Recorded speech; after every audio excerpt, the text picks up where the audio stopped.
अस्सलाम वालेकुम नाज़रीन, इमरान याकूब खान साहब और ज़फ़र हिलाली साहब के साथ मैं हूं Samina Pasha. Program view point में आपको खुशामदीद कहती हूं। नाज़रीन, आपको मालूम ही है साबिक़ वज़ीर आज़म नवाज़ शरीफ के लिए जो फ़ैसला अदालत का आया है, अपीलें जो उन्होंने दायर कर रखी थी उन्हें ख़ारिज कर दिया गया। बज़ाहिर ये फ़ैसला सुनकर ऐसा लगता है कि शायद उन्हें अपीलें ख़ारिज करके बहुत कोई नुकसान पहुंचा है, या ऐसा दिखाई दे रहा है कि उनके पास ऑप्शंस कम रह गए हैं। लेकिन कुछ कानूनदानों का ये भी ख्याल है कि उन्हें रिलीफ भी मिला है, क्योंकि वो अपीलों को दोबारा भी दायर कर सकते हैं जब भी वो वतन वापस आएँ। तो हकीकत में ये फ़ैसला किसकी फ़तह है, किसकी शिकस्त है, या फ़िलहाल एक पॉज आ गया है इन सारे केसेस के सिलसिले में, इसके हवाले से बात करना बड़ा ज़रूरी है। क्या नवाज़ शरीफ साहब की जो वतन वापसी है वो नागुज़ीर हो चुकी है? और मरीम साहिबा का भी हाल ही दिनों में जो उन्होंने बताया कि उनकी सेहत के हवाले से उन्होंने कहा कि वो ठीक है, लेकिन इंसाफ अगर उनको नहीं मिलेगा तो वो फिर यहाँ आकर क्या करें। तो इस सारी जो कशमकश है कि वो आखिर वहाँ पर हैं क्यों, सेहत के लिए या फिर अपने जो साजगार हालात नहीं हैं इस वजह से। तो इन सारी सूरत हाल पर आज गुफ्तगू करते हैं। आप सबको मैं खुशामदीद कहती हूँ। सबसे पहले तो इमरान साहब आप बताइए कि आपके नज़दीक ये फ़ैसला किसके हक़ में है और किसके ख़िलाफ़ है, क्योंकि हर कोई अपनी अपनी इंटरप्रिटेशन कर रहा है जैसे हर फैसले की होती है। बिस्मिल्लाहिर्रहमानिर्रहीम। समीना, मेरे नज़दीक तो ये किसी की फतह या शिकस्त है नहीं। अच्छा, ये कानूनी एक तरीक़ाकार है। अदालत ने फ़ैसला कैसे करना होता है, किसी भी अदालत ने कानूनी मामलात पर हमेशा मेरिट पर कानून और इंसाफ के तकाजे पूरे करते हुए फ़ैसला करना होता है। अब एक इंसान, एक शख्स या एक ऐसा मुजरिम जिसको अदालत ने एक सज़ा सुनाई है और उसने अपील दायर की है, और उसके बाद वो अपील के बाद इंसानी हमदर्दी की बिना पर या इलाज के लिए बाहर चला गया, ठीक है, और वो वापस नहीं आया, तो अदालत ने इस पर क्या फ़ैसला करना है? अदालत ने उन्हें मौका दिया, वो वापस नहीं आए तो उस अदालत ने ज़मानत उनकी कैंसिल कर दी, अदालत ने उनकी ये अपील खारिज कर दी। लेकिन अपील का हक़ ख़त्म नहीं हुआ। अदालत ने ये फैसले में लिखा है कि अगर आप वापस आ जाएं तो दोबारा अपील दायर कर लें, क्योंकि आप इस वक्त अदालत की नज़र में मफरूर हैं, लिहाजा आपकी ये अपील हम। लेकिन अदालत के पास ये ऑप्शन थी कि वो इस चीज़ को ख़त्म भी तो कर सकते थे ना, अपील के हक़ को। लेकिन ये अदालत देखे ना, मैं इसीलिए तो कह रहा हूँ कि ये किसी की ना फतह है ना किसी की शिकस्त है। लेकिन फवाद चौधरी साहब कुछ और कह रहे हैं, मैं ज़रा उनकी इंटरप्रिटेशन भी आपके सामने रख दूँ और फिर आपसे भी कॉमेंट लेते हैं। सुनिए जी, फवाद चौधरी साहब ने इस फैसले को कैसे देखा? वर्डिक्ट जो है ये यकीनी तौर के ऊपर पाकिस्तान की अवाम की फतह है, तरीके इंसाफ के मौक़िफ़ की फतह है। अब नवाज शरीफ जो हैं वो भी एक मफरूर की हैसियत रखते हैं, और पाकिस्तान के लोग देख सकेंगे कि जब ये जो उनके बड़े बड़े हुक्मरान हैं वो जेलों के पीछे होंगे। अच्छा समीना, मैं फवाद चौधरी साहब की बात पे ये अर्ज़ करना चाहूँगा कि नवाज शरीफ को अब फ़र्क नहीं पड़ता इस वक्त कि उनको आप मफरूर के, उनको आप बगोरा के या वो जमानत के, जो मर्जी के। उसकी वजह ये है कि उन्होंने इस फैसले की बिना पे वापस नहीं आना। उन्होंने वापस जब आना है तो अपने उस पे देख के आना। ठीक है, अदालत के फैसले में वापस नहीं आना, अपने फैसले से आना है। हिलाली साहब, व्हाट डू यू थिंक, क्या आप समझते हैं कि अदालत ने फिर से एक रास्ता उनके लिए छोड़ दिया है कि वो जब चाहें, जब हालात उनके लिए अच्छे हो जाएं, वो आएँ और आके फिर ये अपीलें दोबारा दायर करें? कुल ये तो मैं तो हैरान हो गया हूँ कि अदालत को हर चीज़ पता है। वो क्यों बाहर गया, कैसे बाहर गया, कितने झूठ कहा बाहर जाते वक्त, किसने उसका गारंटी दिया। अब उसकी हालत बिल्कुल ठीक है। हर तीसरे दिन वो नज़र आते हैं तकरीर करते हुए, सड़कों पे फिरते हुए। और उनकी बेटी ने कहा कि मेरा बाप शाम को ही आ जाएगा, आज शाम ही आ जाएगा। अगर उसको गारंटी मिल गया कि उसको कुछ नहीं होगा, उसके साथ इंसाफ हमारे ख्याल से नहीं होगा, उसके लूट जो किया है वो सब चीज़ें उसके साथ ही रहेंगे, तो वो आज शाम को आ जाएगा। ये गारंटी आप लोग दे दें कि वो सब चीज़ें होंगे तो आज शाम आ जाएगा। लेकिन आपको लगता है कि अदालत ने काफ़ी सॉफ्ट उनके लिए ये डिसीजन दिया है? लेकिन इमरान साहब, ये तो अदालत कर सकती थी कि कोई उन्हें टाइम बार्ड दे देती, टाइम फ्रेम दे देती कि भाई आप इतने टाइम में वापस आएँ, ताकि कुछ तो उनके ऊपर भी बर्डन होता कि वो वापस आएँ। देखिए, असल में ये फैसला जो है ना, आप इसको गलत अंदाज में ले रहे हैं। अच्छा। ये केस ये नहीं था कि अदालत उनको टाइम फ्रेम दे के उन्होंने कब आना है, या नवाज शरीफ की वापसी का केस नहीं है। लेकिन केस उनके बगैर चल नहीं सकता। गुजारिश सुने, तो यही तो अदालत ने कहा है। ये केस है क्या, ये मुकदमा है क्या? ये मुकदमा जो है ये नवाज शरीफ की वापसी से मशरूत नहीं है, वापसी पे वो नहीं है। ये मुकदमा है उनकी अपील का। अब जो उन्हें सजा हुई है उसकी अपील का। अब इस पे जब कोई भी बंदा, अगर वो इश्तहारी है, अगर वो नहीं है, अगर वो हाजिर नहीं है, तो अदालत उसको यही कहेगी कि जनाब आप आएंगे तो है, अदरवाइज कानून आपको इस बात की इजाजत नहीं देता, आपकी ये गैर मौजूदगी में हम आपको एंटरटेन नहीं कर सकते। इस वक्त PMLN के रहनुमा अता तारड़ साहब हमारे साथ मौजूद हैं, खुद भी कानूनदान है, तो फिर उनसे ही समझने की कोशिश करते हैं कि इस फैसले को वो कैसे देख रहे हैं। क्या अदालत के बाद बाकी कोई ऑप्शन नहीं था, और फिर ये भी कि PMLN के रहनुमा के तौर पर वो क्या समझते हैं। शुक्रिया अता तारड़ साहब आपके वक्त का। सबसे पहले तो आप ये फरमा दीजिए, अदालतों से आपके बड़े गिले शिकवे रहे हैं, इस फैसले से आप लोग मुतमईन है क्या? में नहीं है, मगर मैं कुछ हकायक आपके सामने रखूं कि ये अदालत से हमने खुद रुजू किया था। आपको ये बात समझना होगी कि ये मियां नवाज शरीफ ने हुकूमत के खिलाफ नहीं गई, ये नैब उनके खिलाफ नहीं गई, ये कोई प्रोसिक्यूशन बाहर से आके उनके खिलाफ नहीं गई। ये मियां नवाज शरीफ ने बजाते खुद अपनी सजाओं के खिलाफ अपील की थी। जिस तरह इमरान याकूब साहब बड़े मंजे हुए तज्जियाकार हैं और उनकी मालूमात हमेशा ठीक होती हैं, तो ये हम अपील में गए हैं अपनी सजाओं के खिलाफ। अब जब हम अपील गए हैं अपनी सजाएं कम करवाने के लिए, अपनी सजाएं खत्म करवाने के लिए, तो उसमें 3 रास्ते थे अदालत के पास। जो मियां नवाज शरीफ बाहर गए हैं वो लाहौर हाई कोर्ट का अलहदा एक ऑर्डर है, उसके बिल्कुल फैक्ट्स मेरिट्स डिफरेंट हैं, उसकी लीगैलिटीज डिफरेंट हैं, उसमें ये दर्ज है कि जब वो सेहतयाब होंगे वो वापस आएंगे। अदालत के पास मेरी दानिश में 3 ऑप्शंस थे। नंबर 1, जो ऑप्शन हमें काबिल कबूल बिल्कुल नहीं था, हम गए खुद थे, मगर पहला ऑप्शन यह था कि मियां नवाज शरीफ की गैर मौजूदगी में उनका केस प्रोसीड किया जाए और उसमें उनके खिलाफ कोई फैसला दे दिया जाए। ये ऑप्शन हमें बिल्कुल कबूल नहीं था, नंबर 1। नंबर 2 ये ऑप्शन था कि उनकी अपीलें डिसमिस की जाएं। और देखिए ये फैसले अदालती फैसलों की नजीरों के तहत होते हैं। अदालती नजीर जिसे प्रेसिडेंट कहते हैं, कॉमन लॉ कंट्रीज, जो कॉमनवेल्थ की कंट्रीज हैं जहां ब्रिटिश निजाम राइज है, उसमें जो पुराने अदालती फैसले हैं वो कानून की शक्ल इख्तियार करते हैं। अदालती नज़ायर 2 तरह के मौजूद थे। एक ये था कि आप अपील डिसमिस करें, मगर जिसने अपील की है उसको ये राइट दें कि जब वो चाहे और वापस आए या अदालत के सामने रूबरू आए तो वो दोबारा से अपनी अपील फाइल कर सके। ये एक रास्ता था जो अदालत ने इख्तियार किया। तीसरा जो सबसे आइडियल रास्ता था, जो हम चाहते थे कि वो ये होता है कि गैर मुअय्यना मुद्दत के लिए उस अपील को मुलतवी कर दिया जाता है जब तक मुल्जिम आके पेश नहीं होता। तो कानूनी तौर पे तो ये नुक्ते थे। मैं बहुत बसद एहतराम हिलाली साहब की खिदमत में ये गुजारिश करूंगा कि मुल्क के अंदर 2 निज़ाम अदल राइज हैं। एक वो निज़ाम अदल है जिसके तहत एक शख्स को बेटे से तनख्वाह ना लेने पर नाअहल किया जाता है, और उसके बाद अरशद मलिक की पूरी कंट्रोवर्सी पूरी दुनिया के सामने है, कोई ढकी चुपी नहीं है। दूसरा निज़ाम अदल वो है जिसके तहत इमरान न्याजी साहब सुप्रीम कोर्ट के रूबरू कहते हैं कि साकिब निसार साहब, ऑनरेबल चीफ जस्टिस, ये Niazi offshore services limited company मेरी मलकियत है, मैं इसका बेनिफिशियल ओनर हूं।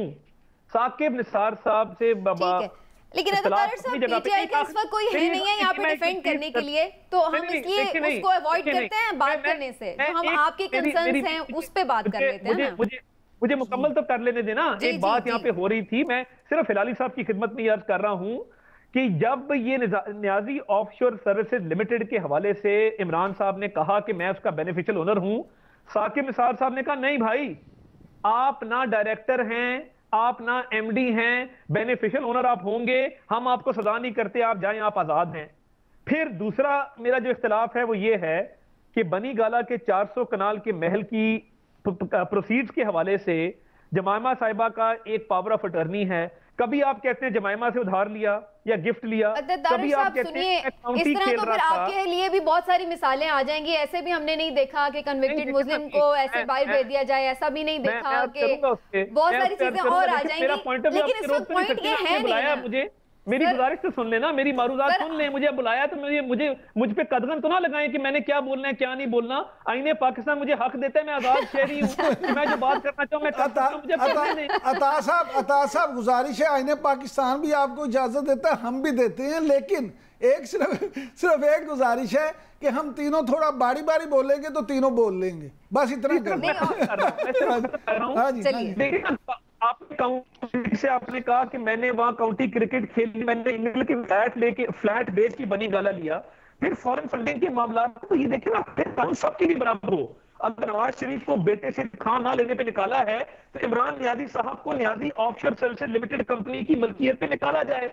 ठीक है, आपने इसका जवाब खुद ही दे दिया कि दो निज़ाम अदल हैं, एक वो है जो कि उधर शायद फेवर दे रहा है, एक वो है जो आपको फेवर दे रहा है, तो फिर बात तो खुद ही आपने क्लियर कर दी है। लेकिन मेरा सवाल आज इस पे निज़ाम अदल पे नहीं है, मेरा सवाल आपसे अब ये है कि नवाज शरीफ साहब अब उनकी तबीयत कैसी है। मैं आपको ज़रा सुनवा देती हूँ मरियम नवाज साहिबा ने क्या कहा है सेहत और वापसी से मुतल्लिक, फिर आपसे यही सवाल करते हैं, सुनिए जी। आप मुझे ये गारंटी दें कि नवाज शरीफ वापस आएंगे, उनको इंसाफ मिलेगा और उनकी जिंदगी को खतरा नहीं होगा, इन कातिलों के हाथ में उनकी जिंदगी नहीं होगी। मैं उनको शाम की फ्लाइट से बुलाऊंगी। तो पहले तो ये फरमा दीजिए तारक साहब कि उनकी सेहत अगर ठीक है तो फिर तो उन्हें जैसे उन्होंने वादा किया था अदालत से तो वादा पूरा करें, वापस आएं अगर वो ठीक हैं तो। और दूसरा, ये गारंटी किसकी चाह रहे हैं आप लोग? हमारे मुल्क में बड़ी बदकिस्मती है कि इंसान को अपनी बीमारी साबित करने के लिए मरना पड़ता है, दुनिया से जाना पड़ता है, दुनिया से रुखसत होना पड़ता है। कुलसूम नवाज साहिबा बीमार थी तो मैं उन चीजों में जाना नहीं चाहता, बड़ी दुख और तकलीफ की बात है। और मैं आज पब्लिक के सामने मैं दुआ करता हूँ अल्लाह ताला यास्मीन राशिद साहिबा को सेहत अता फरमाए, वो कैंसर के आज़म को लाहक है, अल्लाह ताला सब बीमारों को शिफा अता फरमाए, कोई बीमारी से ना गुजरे, मेरी ये दुआ है। कहा गया इलेक्शन स्टंट, कहा गया वेंटिलेटर जाली, आईसीयू के दरवाजे तोड़े गए, कहा गया इलेक्शन खत्म होगा तो उठ के बैठ जाएंगी। हमने वो मैयत वसूल किए लंदन से, हमने यहाँ तदफीन किया, हमें पता है हमारे पे क्या गुजरी है। मियां नवाज शरीफ साहब की 70 साल उम्र है, उनको 7 स्टंट डल चुके हुए हैं, एक दफा बाईपास हो चुका है, हार्ट की परफोरेशन हो चुकी हुई है। अब अगर किसी का ख्याल है कि हम स्ट्रेचर पे उनको डाल दें और उनको पटनियां बांध दें और कहें कि जी ये तब बीमार सिर्फ जब आप किसी फिल्मी अंदाज से बीमार नजर आए तो तभी आप बीमार हैं, तो ये आई एम सॉरी हम एक्टिंग तो नहीं कर सकते। उनका इलाज जारी है, इलाज होना है, उनके हार्ट तो मरियम ने खुद कहा ना, हम थोड़ी कह रहे हैं, मरियम तो कह रही है वो शाम को आ सकते हैं, वो तो ये कह रही है। मैं करता हूँ ना क्यों कह रही है, इसकी भी एक हिस्ट्री है समीना साहिबा। इसकी हिस्ट्री ये है कि जब वो जेल में थे तो इमरान खान साहब, आपको पता है कि जेलों के अंदर सीसीटीवी कैमरास भी लगवाते हैं, रोज शगाद अकबर के जरिए मॉनिटरिंग भी करते हैं। तो कोट लखपत जेल में कई कई घंटे डॉक्टर अदनान उसकी दीवार के साथ लग के खड़े रहते थे, मुलाकात की इजाजत नहीं दी जाती थी। मैं एसी बंद कर दूंगा, मैं पंखा उतरवा दूंगा। अमेरिका में मैंने ये बयानात नहीं दिए थे, ये इमरान नियाजी साहब ने अमेरिका के दौरे के दौरान जलसा आम से खिताब करते हुए फरमाया था। एक 70 साल का शख्स जो बीमार है, आप उसकी दवाई रोक दें, आप घर का खाना रोक दें, डॉक्टर से मुलाकात रोक दें, उसकी इंसुलिन, वो डायबिटिक है, उसकी इंसुलिन भी उससे 1 किलोमीटर दूर पड़ी हो, वो मुशक्कती को खड़काए अपनी सलाखें और कहे कि मुझे इंसुलिन ला दो। ये जब हालात रहेंगे तो मुझे बताएं कि पूरी ऑपोजिशन को आपने सजाए मौत की चक्कियों में बंद कर दिया, आपने उन पर सख्तियां की, आपने बाकायदा कहा इनको जमीन पर सुलाओ। तो इमरान नियाजी साहब अब लाडले बच्चे जरूर होंगे, मगर उनकी अनाज की तस्कीन के लिए किसी की जिंदगी हम तो खतरे में नहीं डाल सकते। ये खुद जाए तो वीआईपी जेलें, इनके रहनुमा गए, मेरे बड़े करीबी हैं वो, मैं नहीं बात करना चाहता, इनके लोग जो जेलों में गए हैं सुबह से लेकर रात। अतातार साहब फाइनली ये बता दीजिए कि आगे आप लोग लीगली अब क्या प्रोसीड करने जा रहे हैं, क्या आप लोगों का प्लान है? आगे आप मजीद कोई सुप्रीम कोर्ट से रुजू करेंगे या फिर वेट करेंगे अनटिल अनलेस के आप लोगों को आगे का कोई लाहेमल मिलता नहीं है क़यादत की जानिब से? हम अपना लीगल राइट रिजर्व रखते हैं, हमारी अपील्स डिसाइड होनी है। पाकिस्तानी कानून के मुताबिक appeal is a continuation of trial and every person according to article 10A of the constitution has a right to fair trial. अब वो मौजूद नहीं है, वो इलाज की गर्ज से बाहर हैं, तो ये उस पे ये कहना कि वो उनको हक नहीं है कि राइट टू फेयर ट्रायल मिले, I don't think that's accurate. वो आएंगे, वो जरूर वापस आएंगे। और हम अपना राइट टू फेयर ट्रायल अपना चलिए, अब जो लोग यहाँ मौजूद हैं उनके बारे में पूछ लेती हूँ मैं। हमजा शहबाज साहब भी FIA में पेश हुए हैं, शहबाज शरीफ साहब भी, लेकिन जो खबरें आ रही हैं वो यही है कि अंदर उन्होंने कोई जवाबात नहीं दी। हमजा शहबाज ने तो ये तक कह दिया कि अरबों रुपए कि कौन ट्रांसफर करता रहा मेरे अकाउंट में, मुझे तो पता ही नहीं, मैं बिजी था, मैंने देखा ही नहीं। तो आप समझते हैं ये कोई लॉजिकल जवाब है? अता तारिक साहब, आप खुद भी वकील हैं। मैंने आज इस खबर की तरदीद की और बड़ी सख्ती से की है। जिस निजी चैनल ने ये खबर चलाई थी मैंने उससे बात की और मैंने कहा आपको कोई हक नहीं था एक ऐसी स्टेटमेंट एयर करने का जो हमने दी नहीं। आप FIA जराए से चलाते, आप जराए से चलाते। हमने जब हमारे इलेक्शन कमीशन की हम स्क्रूटनी से गुजरे हैं, FBR के ऑडिट से गुजरे हैं, FBR की स्क्रूटनी से गुजरे हैं, हमने नॉमिनेशन पेपर्स अपने जो जमा कराए हैं उसमें सब कुछ डिक्लेयर्ड है, एक एक अकाउंट, एक एक ट्रांजैक्शन अकाउंटेड फॉर है। नैब की तरफ से जो रेफरेंस फाइल किया गया है, 21 माह हमजा शहबाज शरीफ साहब की जेल है और उस 21 माह के बाद 58 वॉल्यूम से मुश्तमिल नैब ने इन्हीं ट्रांजैक्शंस के हवाले से एक रेफरेंस नैब कोर्ट में फाइल किया है। तो जब बेल होती है तो तब कहा जाता है कि ये मीडिया ट्रायल है, कहा जाता है कि करप्शन नहीं है, कहा जाता है कोई TT नहीं है, नैब की तरफ से करप्शन का इल्जाम भी नहीं है। शहजाद अकबर के कहने पे नैब ने जो ये केसेस बनाए हैं बिल्कुल बेबुनियाद हैं। हाई कोर्ट का ऑर्डर चाहे वो टेंटेटिव असेसमेंट ऑफ फैक्ट्स पे है, बादिल नजर में है, आप उसके कंटेंट पढ़ें तो आपको पता लग जाएगा कि ये पॉलिटिकल विक्टिमाइजेशन है। और एक नहीं तो आपको ये लग रहा है कोई पैसे ट्रांसफर हुए ही नहीं सिरे से और कोई ऐसी बात नहीं, ये सब शहजाद अकबर साहब के कहने पर? Not at all. ये देखिए मैं आपको अर्ज करूं, पाकिस्तान में एक डबल जेपर्डी का कानून है कि एक क्राइम के लिए you can not be tried twice. आपके खिलाफ एक एजेंसी प्रोसिक्यूट कर सकती है, 2 अथॉरिटीज और 2 agencies can not prosecute you for the same crime. और हमें बेल किस बुनियाद पे मिली? हमें अलीम खान के केस की बुनियाद पे बेल मिली, हमें बेल सत्तैन खान की केस की बुनियाद पे मिली, हमें इस बुनियाद पे बेल मिली कि करप्शन साबित नहीं हुई, हमें इस बुनियाद पे बेल मिली कि कोई फॉरेन ट्रांजैक्शन FTT साबित नहीं हुई। बट प्रॉब्लम ये है, एक आम आदमी जो आज आपका शो देख रहा है, जिसकी 20,000 रुपया तनख्वाह है, जिसके आज बिजली भी महंगी है, जिसकी गैस भी महंगी है, बम्पर क्रॉप के बावजूद, गन्ना बम्पर क्रॉप चीनी 100 रुपए। चलिए, हुकूमत की परफॉर्मेंस पे अभी है नहीं है। Thank you so much Tariq साहब, बहुत शुक्रिया आपके वक्त का। क्या शरीफ खानदान की आपको लग रहा है मुश्किलात में आने वाले दिनों में इजाफा होने वाला है? देखें, पाकिस्तानी सियासत में ये बिल्कुल कहना जो है ना अजीब सी बात है कि जी किसकी मुश्किलात में इजाफा होने वाला है और किसकी मुश्किलात में कमी होने वाली है। यहाँ पाकिस्तान में मैंने तो being a follower of politics ये नहीं देखा कि कानून और मेरिट की बुनियाद पर कभी किसी की मुश्किलात में इजाफा हो या कानून और मेरिट की बुनियाद पर कभी किसी की मुश्किलात कम हो। प्रॉब्लम ये है कि हमें ये जितने भी मुकदमात के मामलात हैं, मुश्किलात के मामलात हैं, उसमें होता ये है कि जब ये मुकदमात या चीज़ें बनाई जाती हैं, अगर वो 100% मेरिट पे बनाई जाएं और उनको ज़्यादा एग्जैजरेट ना किया जाए तो यकीन करें, मैं समझता हूँ कि 100% नहीं तो 90% केसेस में लोगों को सजा जरूर। रेफरेंसेस में मैं सिर्फ पर्टिकुलरली इस बात की बात नहीं कर रहा, मैं कह रहा हूँ सियासी तौर पे जनरली जितने ये केसेस बनाए जाते हैं उनको बड़ा साबित करने के लिए, बड़ा शो करने के लिए, उनमें जब एग्जैजरेट करते हैं आप तो वो फिर आप हकाइक को मसा करते हैं, जिनको बुनियाद बनाकर फिर वकला उन्हीं चीजों से फायदा उठाते हैं और वो अपने। हाँ जी, बिल्कुल ठीक है। चलिए जी, एक ब्रेक ले लेते हैं नाज़रीन, ब्रेक से वापस हैं तो फिर इस हवाले से भी बात करेंगे कि आखिर वो कौन से लूप होल्स हैं जो भरने में ही नहीं आ रहे और पाकिस्तान ग्रे लिस्ट से निकलने में अभी तक कामयाब नहीं हो पा रहा। क्या इसकी वजूहात हैं? क्या वाकई सिर्फ सियासी वजूहात हैं या फिर वाकई अमली तौर पर कुछ करने वाले काम बाकी हैं? एक ब्रेक के बाद।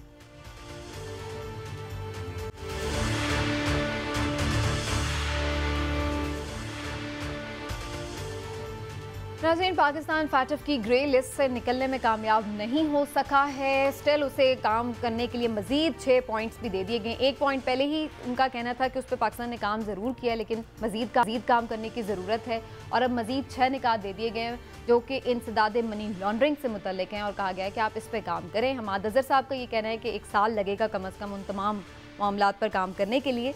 तो क्या समझा जाए कि 1 साल पाकिस्तान ग्रे लिस्ट में ही होगा? दूसरी जो अहम चीज़ है वो ये कि जिस तरह से पाकिस्तान ने अमेरिका के सामने थोड़ा अपना मौक़िफ़ स्ट्रेट फॉरवर्डली पेश किया है, उसके बाद भी ये खबरें आ रही थी कि शायद अमेरिका कुछ दबाव डालकर कोशिश करेगा, इंडिया भी कोशिश करेगा कि पाकिस्तान को ग्रे लिस्ट में ही रखा जाए या ब्लैक में बल्कि धकेला जाए अगर उनके लिए पॉसिबल होता। तो क्या पाकिस्तान उसके भी अगर ये कहा जाए कि खमियाजा भुगत रहा है? इस पर भी नज़र डालेंगे क्योंकि अफगानिस्तान की जो सूरत हाल है वो बड़ी क्रिटिकल है और वहाँ पर अब अमेरिका के जो इंटरेस्ट है वो उसमें पाकिस्तान को कैसे यूज़ करना चाहता है, तो उसके लिए कहीं दबाव किस तरीके से वो डाल रहा है। जी हिलाल साहब, पहले आपकी तरफ आते हुए, क्या सर कब निकलेंगे हम ग्रे लिस्ट से?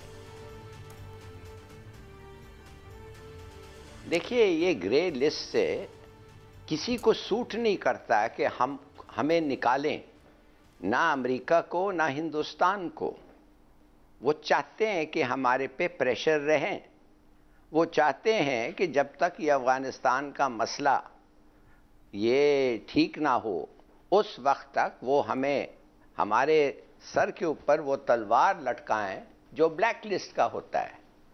अब ये जो हुआ है अटैक लाहौर में, जौहर टाउन में, इसकी टाइमिंग देखें। एक दिन पहले, इस जजमेंट से एक दिन पहले, और किधर हुआ है? हाफिज सईद के घर के बाहर ना। अब हाफिज सईद जो हमारे कोर्ट्स ने कहा है कि वो आज़ाद हो सकता है, उसको रिहा करो, हमने उसको फिर अरेस्ट किया हुआ है अमेरिका को बेसिकली खुश करने के लिए। मगर हमारे कोर्ट्स ने तो कहा है कि उसके खिलाफ जो केसेस हैं, that is not entitled him कि उसको आप जेल में रखें, तो वो घर पे रह रहा है। अब उसके घर पे इन्होंने जाके अटैक किया है, तो किसने किया है भाई? हमारे एक 2 साल का लड़का आपको बता देगा कि या अमेरिका होगा या हिंदुस्तान होगा या उनके, वो तो खैर दोनों नहीं, हमारे प्रॉक्सीज होंगे उनके पाकिस्तान में। और वही हुआ, नतीजा वही हुआ, अटैक हुआ, हाईलाइट हुआ कि हफीज सईद और लोग जिनको ये कहते हैं लश्कर तैयबा के, लश्कर मोहम्मद के, तो कहने की बात सिर्फ ये है कि ये तो ऑब्वियसली ए प्रीटेक्स्ट है और उन्होंने इसको इस्तेमाल करके हमें 6-7 महीने और रख लिया लिस्ट पे, 6 और हमें चीज़ें दे दिए, कहें कि इनके पीछे जाओ, तुम लोग बताओ ये क्या कर सकते हैं। सो इट वाज ऑब्वियस कि ये होने वाला था। अटैक के पहले ही सबने अटैक के बाद तो सबने कह दिया था कि ये होने वाला है और वही हुआ। ठीक है, इमरान साहब आपका क्या पॉइंट ऑफ व्यू है? मेरा ख्याल, ये सिर्फ सियासी फैसला है? मेरी बात सुने, मैं समझता हूँ ज़ाती तौर पे कि बिल्कुल इस फैसले के पीछे अमेरिका भी है, इंडिया भी है, लेकिन हिलाली साहब की इस बात से मैं मुत्तफिक नहीं हूँ कि कल वाले बम धमाके की वजह से ये हुआ। उसकी बुनियादी वजह ये है कि फैटफ के जो ये फैसले होते हैं ना, एक रात में नहीं होते, ये उन्होंने फैसले किए होते हैं। हाँ जी, ये अब दूसरी आपको बात बताऊं कि ये जो आज हुआ है पाकिस्तान को ग्रे लिस्ट में रखने का फैसला, ये हुआ कैसे? इसमें सबसे ज़्यादा जोर किसने दिया? तो आप देखें कि फ्रांस था इस दफ़ा मेज़बान मुल्क। फ्रांस ने यह कहा कि जी इनको अभी रखा जाए, और यूरोप के दूसरे ममालिक ने भी उसकी तायद की, उन्होंने कहा हाँ जी बिल्कुल इनको अभी ग्रे लिस्ट में रखा जाए। अब फ्रांस क्या है, आप देखें कि फ्रांस के साथ आपके ताल्लुकात सफारती लेवल पे किस तरह के हैं। 2020 से आपने वहाँ पे मुस्तकिल को अपना सफ़ीर भी मुकर्रर नहीं किया। इंडिया के साथ उसके मामलात बड़े करीबी हैं, इंडिया ने फ्रांस को भी इस्तेमाल किया और यूरोप को भी। और सबसे बढ़ के ये कि अफ़गानिस्तान की जो सूरत हाल है उसमें अमेरिका आप पे, हमने तो इस प्रोग्राम में आपको याद होगा पहले भी ये जिक्र किया था और पहले भी कहा था कि अमेरिका आप पे फैटफ की तलवार भी लटकाएगा, IMF के जरिए भी आपको तंग करेगा, वर्ल्ड बैंक को भी इस्तेमाल किया जाएगा, और जितने मालियाती इदारे हैं सबको करके तो आपको वो शिकंजे में जकड़ेगा, घुटनों पे लाने की कोशिश करेगा। देखिए, माफ करिए जी लाली साहब, देखिए मैं माफ करिए आपको मैं काट रहा हूं, मगर मैं सिर्फ ये कहना चाहता हूं कि जो हम लोगों ने स्टेटमेंट्स मैक्रों के खिलाफ दिया है और फ्रांस के खिलाफ दिया है वो बहुत कम है। जिस किस्म का इस्लामोफोबिया मैक्रों ने और फ्रांस ने डिस्प्ले किया है मुसलमानों के खिलाफ, मेरे ख्याल में हम तो बड़े मॉडरेटली उनको एड्रेस किया है। नहीं तो मैंने तो ये नहीं कहा हिलाली साहब, नहीं एक सेकंड हिलाली साहब, मैं तो नहीं ये कह रहा, मैं आपको ये कह रहा हूं कि आप ऐसे कह रहे हैं कि ये हमारा कसूर है। नहीं, मैंने तो आप ऐसे कह रहे हैं कि हमने जो हिलाली साहब आप क्यों ये समझ, हमारे से नाराज है, बिल्कुल नाराज। हिलाली साहब आप क्यों अहस कर लेते हैं कि जो चीज आप जिससे मुत्तफिक नहीं होते वो गलत हो जाती है? आप दूसरे की राय को भी सुना तो आपने ये कहा है कि हमने उनके साथ क्या किया? मैंने तो ये नहीं कहा कि हमने उनके साथ क्या किया है, मैंने तो ये कहा है कि पाकिस्तान के और उनके ताल्लुकात बहुत अच्छे नहीं हैं, तो ये आप भी मान रहे हैं अच्छे नहीं हैं। गुजारिश ये है कि अच्छे नहीं है कि मतलब ऐसे है कि नहीं अच्छे नहीं है तो इसके माने वो ऐसी चीज करनी चाहिए उनको? नहीं, मैं तो बिल्कुल के माने एक गलत फैसला करनी चाहिए, ना इंसाफी करने चाहिए इसलिए कि हमारे ताल्लुकात उनसे हिलाली साहब वो सिर्फ ये बता रहे हैं कि उन्होंने वोट क्यों नहीं पाकिस्तान हिलाली साहब गुजारिश सुनो, मैं ये कह रहा हूँ कि नहीं तो ठीक से बताएं ना, महसूस तो ऐसा होता है कि हमारा कसूर है। आपने क्लियर कर दिया ना। एक सेकंड हिलाली साहब, आप क्यों ये समझते हैं कि जो आप महसूस करते हैं वही सच है? खुदा का वास्ता है दूसरों की राय जो मैं सुने मैं बात सर सुने ना, जो आप आप जरूर करें तो मैं नहीं डिफेंड कर सकता। सर मेरी गुजारिश ये मैं हूं आप सर, हाँ तो मेरा फर्ज ये तो नहीं है कि मैं सिर्फ वो बात करूं जो आप महसूस कर सके। मैं तो 22 कौन कहता है? मैं नहीं कहता हूं कि आपका फर्ज है, तो फिर आप मेरी गुजारिश सुने ना, मगर ठीक तरीके से एक्सप्लेन करें। सर ये आप जज नहीं है इस बात के कि मैं ठीक कर रहा हूं या नहीं। मैं अपनी बात का खुद जो कह रहा हूं मैं सही समझ के कह रहा हूं कि फ्रांस इंडिया वो कह रहे हैं आपकी बात का तासुर ऐसा है, वो ये कहते हैं। खामखा तो मैं बात तो नहीं काट रहा हूं सर, नहीं खामखा तो नहीं काट रहा हूं सर। फ्रांस इंडिया के दबाव में है, मैं ये कह रहा हूं। ठीक मैं ये कह रहा हूं कि फ्रांस इंडिया के दबाव में है और इंडिया के दबाव में उसने ये बिल्कुल ठीक है। चलिए, लेकिन अब इसमें एक थोड़ा सा आगे बढ़ते हुए, हाँ मैं एग्री करता हूं। ठीक है। अच्छा, लेकिन हिलाली साहब आप खुद भी एक डिप्लोमेट रहे हैं, अब आप थोड़े से मुझे ऐसे लग रहा है कि बहुत एक्सट्रीम पॉइंट ले लेते हैं, लेकिन जो डिप्लोमेट होते हैं वो तो वैसे आमतौर पर थोड़ा दरमियाना रास्ता निकालते हैं। अब मेरा सवाल आपसे ये है कि अमेरिका को हमने अभी हाल ही में जो प्राइम मिनिस्टर साहब ने इंटरव्यू दिया है न्यूयॉर्क टाइम्स को, उसमें भी उन्होंने बड़ा क्लियरली बता दिया है कि जनाब हम अमेरिका से बराबरी के ताल्लुकात चाहते हैं, नहीं उनका अपना बड़ा स्ट्रेट फॉरवर्डली वो बता रहे हैं। आपको क्या लग रहा है? वैसे तो ये बड़ा अच्छा हमें लग रहा है कि चलो जी कोई आंखों में आंखें डाल के बात कर रहा है, लेकिन कहीं ऐसा तो नहीं है कि इसका हमें अल्टीमेटली नुकसान होगा? क्यों ना बात को बीच में कहीं घुमा फिरा के कर लिया जाए? व्हाट डू यू से एज ए डिप्लोमैट? तो आप नहीं देखिए, जब अगर आपके नेशनल इंटरेस्ट में ये है कि आप अमेरिका को आंख में आंख डाल के कहें ये नहीं हो सकता, absolutely not, no more, never again, अगर वो समझते नहीं है और बार बार आप पे प्रेशर डाल रहे हैं, आपको ये कहना पड़ता है। और उन्होंने कहा, बड़ी ठीक बात की इमरान खान ने, हम सब उसको दाद देना चाहिए, खास तौर ऑपोजिशन को उसको दाद देना चाहिए। इमरान खान ये कह रहा था जब वो खुद ऑपोजिशन में था कि अगर मैं आऊंगा मैं कभी घुटना नहीं टेकूंगा, और उसने नहीं टेका। अब कहने की बात यह है कि इस चीज पे हमें खुश होना चाहिए, और अगर अमेरिका चाहता है ये करें वो करें, बेशक करें, वो अमेरिका का है, अगर वो कर सकता है करें, इमरान साहब डट के रहें और हमें उनको सपोर्ट करना चाहिए।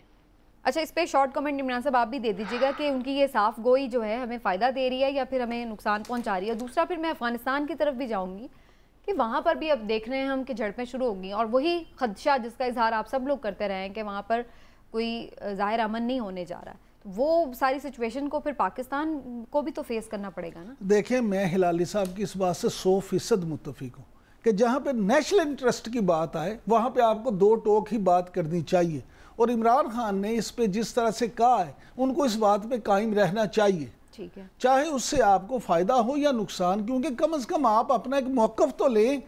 आप नेशनल इंटरेस्ट को देखना है, किसी और चीज़ को तो नहीं देखना। हम कब तक दूसरों की लड़ाइयाँ अपने गले में लेते रहेंगे?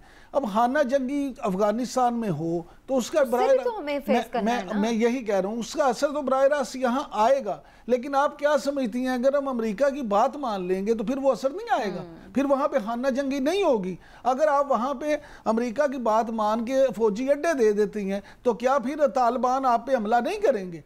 लिहाजा पाकिस्तान को अपना नेशनल इंटरेस्ट देखना चाहिए, और वजीर आजम के मनसब पर बैठे शख्स कोई भी हो, वो इमरान खान साहब हो या नहीं, लेकिन मैं गुजारिश कर रहा करके बात करके उन्हें अपना मौक़िफ़, इसमें मौक़िफ़ है नहीं ना। अमेरिका जो है वो निगोशिएट करना नहीं चाहता। अमेरिका तो ये चाहता है कि वो थानेदार बन के जो कहे, पाकिस्तान जैसा मुल्क उसकी बात फौरन मान ले।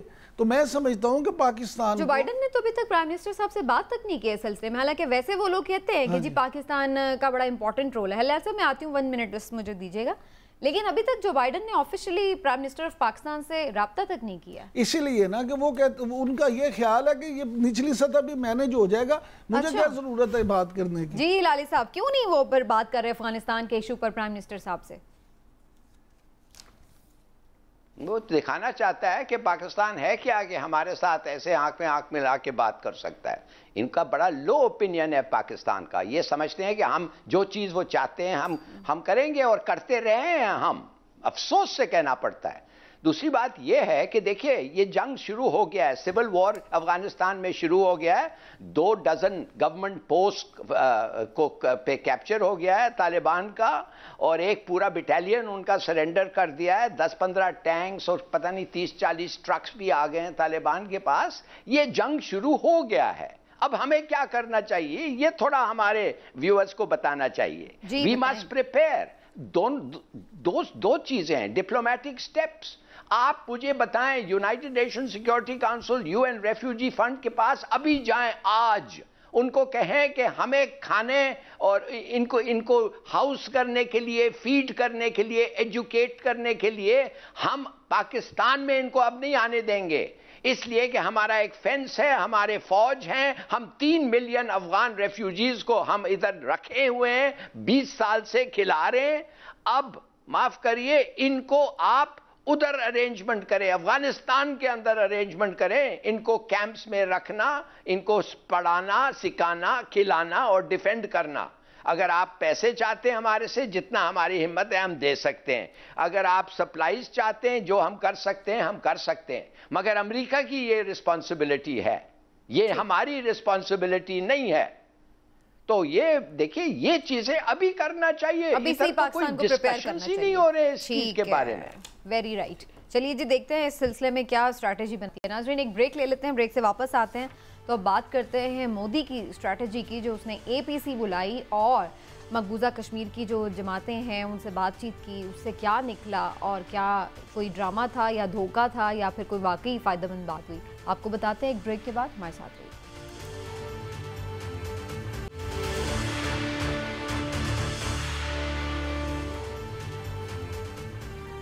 कल नरेंद्र मोदी ने ऑल पार्टीज कॉन्फ्रेंस बुलाई थी। मकबूजा कश्मीर की जो मुख्तलिफ सियासी जमातें हैं उनको भी दावत दी थी। अगरचे उसमें हुर्रियत रहनुमा तो मौजूद नहीं थे, लेकिन जो सो कॉल्ड रिप्रेजेंटेटिव्स थे उसके कश्मीर के, वो वहाँ पर ज़रूर मौजूद थे। उसमें से कुछ रिपोर्ट्स तो ये आ रही हैं कि कुछ लोगों ने उसमें ज़रूर ये बात की कि जी आपने जो 375 और 35A का मामला किया था उसको वापस लिया जाए, लेकिन कुछ लोगों का ये ख्याल है कि सिर्फ ड्रामेबाजी थी। असल में जो इलेक्शन प्रोसेस है उसी को आगे बढ़ाने की बात हो रही है। असल में ये क्या था उसके हवाले से बात करना बड़ा ज़रूरी है। इमरान साहब, आपको क्या लग रहा है, क्या कोई धोखा देने की कोशिश की जा रही है, कोई ड्रामा है, या वाकई कोई सीरियसली फ्यूचर सोच रहे हैं मकबूजा कश्मीर का? प्लान क्या है? समीना, ये सरासर मोदी का ड्रामा है। अच्छा। कोई ऐसी बात और नहीं है, सिर्फ ड्रामा है जिससे वो 2 मकसद हासिल करना चाहता था। पहला ये कि आलमी सतह पर यह तासुर दे कि कश्मीर में अब हालात नॉर्मल हो रहे हैं, सूरत हाल बेहतर हो रही है। और दूसरा ये कि वो इस कॉन्फ्रेंस के ज़रिए से कश्मीर का सियासी टेम्परेचर भी चेक करना चाहता था। वो ये भी चेक करना चाहता था कि वहाँ पे जो लोग हैं बेशक वो कठपुतली हैं, बेशक भारत नवाज हैं, लेकिन उनकी राय क्या है। लेकिन आप ये देखें कि उसको हज़मियत इतनी उठाना पड़ी है कि वो लोग जो 8 सियासी जमातों के 14 रहनुमा उसमें शरीफ भी हुए हैं। तो सबसे पहली बात तो इस कॉन्फ्रेंस की नाकामी की, इस APC के नाकाम होने की सबसे बुनियादी चीज़ तो ये है कि कश्मीर का सबसे बड़ा स्टेक होल्डर कौन है? वो है हुर्रियत कॉन्फ्रेंस, और उनका कोई नुमाइंदा इसमें था ही नहीं, उन्हें बुलाया नहीं गया था। तो जो सबसे बड़ा स्टेक होल्डर है, अगर वो कॉन्फ्रेंस में है ही नहीं तो फिर कॉन्फ्रेंस कैसी है? ठीक है। दूसरी बात ये है कि जो आपने बुलाए उन्होंने भी क्या कहा? उन्होंने भी ये कहा कि जनाब पहले आप ये काम करें कि रियासती दर्जे की जल्द बहाली करें, असम्बली इंतखाबात का इनेकाद हो, ज़मीन और नौकरियों को आइनी तहफ़्फ़ुज़ दें और कश्मीरी पंडितों की आबादकारी को रोकें, तमाम सियासी कैदियों को आप रिहा करें, तो उसके बाद इसमें कोई आगे बढ़ती हो सकती है, आगे बेहतरी हो सकती है। यानी बुरी तरह से ये नाकाम हुआ है। लेकिन इनमें भी वो मुतालबा नहीं है कि 370 और 35 आर्टिकल जो 35 है उसको वापस। उसकी बुनियादी वजह ये है कि मैंने आपसे पहले कहा है कि उसमें जिनको बुलाया गया वो कौन है? वो तो ठीक है, वो पहले ही उनकी तरफ है, लेकिन फिर भी उनकी तरफ से तो समझे कि ये भी जो उन्होंने ड्रामा किया है ना, इसमें ये बातें भी, ये भी शुक्र करें उन्होंने ये बातें भी कर ली हैं, लेकिन इसमें से निकलेगा कुछ नहीं, क्योंकि जब आप मेन स्टेक होल्डर को शामिल नहीं करेंगे तो कुछ नहीं होगा। जी हिलाली साहब, आप क्या समझते हैं, ये ऑल पार्टीज कॉन्फ्रेंस किस मकसद के लिए थी और इसका रिजल्ट क्या निकला है? ये मकसद वही था कि अब मोदी को बाइडेन ने भी कहा है कि तुम्हारा इमेज ठीक नहीं है, बहुत बुरा है, और कश्मीर के ऊपर तुम्हारा ऑपोजिशन बहुत है, और नेतन्याहू ने भी उसको यही मशवरा दिया था, तो तुम ऐसे करो कि कुछ बातचीत करो और बातचीत से कोई तुम्हारा इमेज शायद इम्प्रूव हो। इसका मतलब नहीं है कि कोई कंसेशंस दो, बातचीत करो।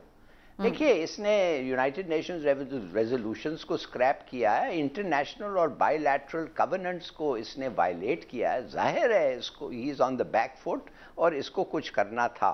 और यस, बिल्कुल सही है, ये अब्दुल्ला, फारूक और उमर और महबूबा मुफ्ती और एक और अभी एक गद्दार कश्मीर कॉज का निकला है उधर से, ये सज्जाद लोन और अल्ताफ बिहारी, ये सब लोगों का कोई स्टैंडिंग और स्टैचर मुसलमानों में है ही नहीं और इनका कोई मकसद ही नहीं है।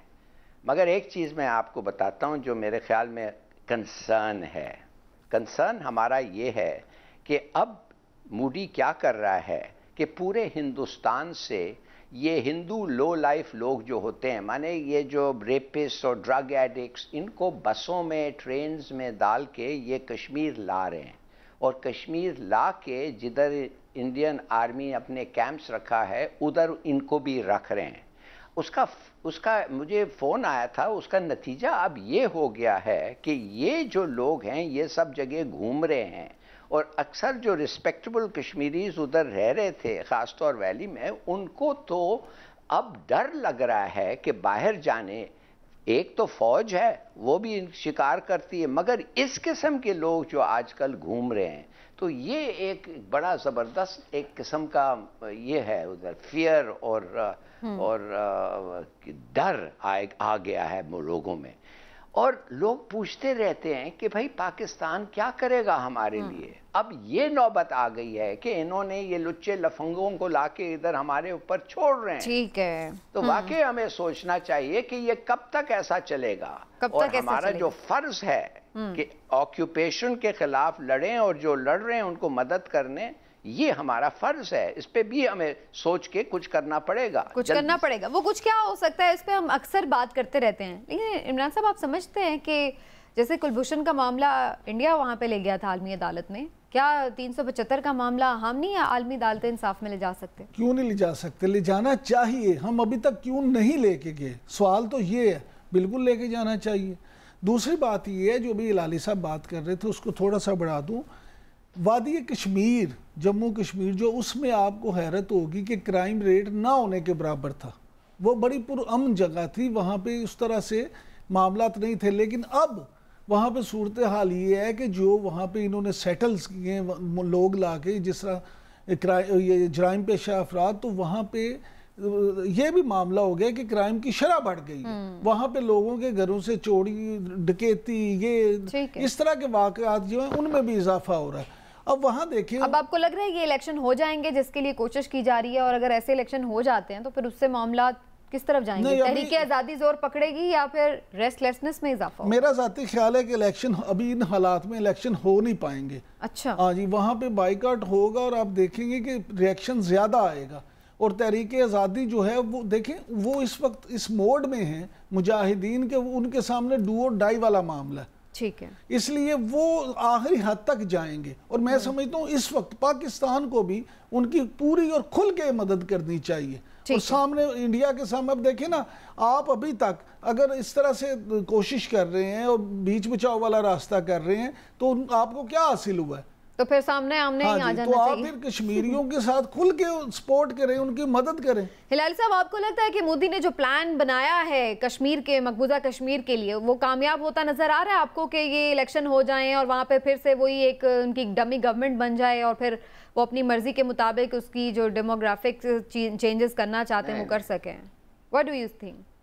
बिल्कुल नहीं होगा। ये जो भी करे कभी वो काम डाउन नहीं हो सकता है। मगर हमें बड़ा ज़रूरी है कि इस वक्त कश्मीर से उन लोगों को हम लाएं और बाहर भेजें, उनको स्पॉन्सर करें, जाके लोगों से उनको मिलाएं, इंटरनेशनल फोरम पे वो जाके एड्रेस करें। वो लोग जो लड़े हैं जिन पे जो जानते हैं कि उधर क्या होता है। ये नहीं कि कोई कश्मीरी को आप बाहर से पकड़ के 4-6 एम्बेसीज के पास भेज दें और कहें जाके बताओ क्या क्या हिमाकतें हो रहे हैं। एक्चुअली दोज लोग वो हैं जो फाइटर्स हैं, जो जिनको पता है क्या हो रहा है, उनको हमें स्पॉन्सर करना चाहिए और उनको सब जगह भेजना चाहिए। इसलिए उनका जो दर्द है, उनका जो नॉलेज है, उनका जो सेंसिटिविटीज़ हैं, वो लोग कम्युनिकेट कर सकते हैं उनके साथ।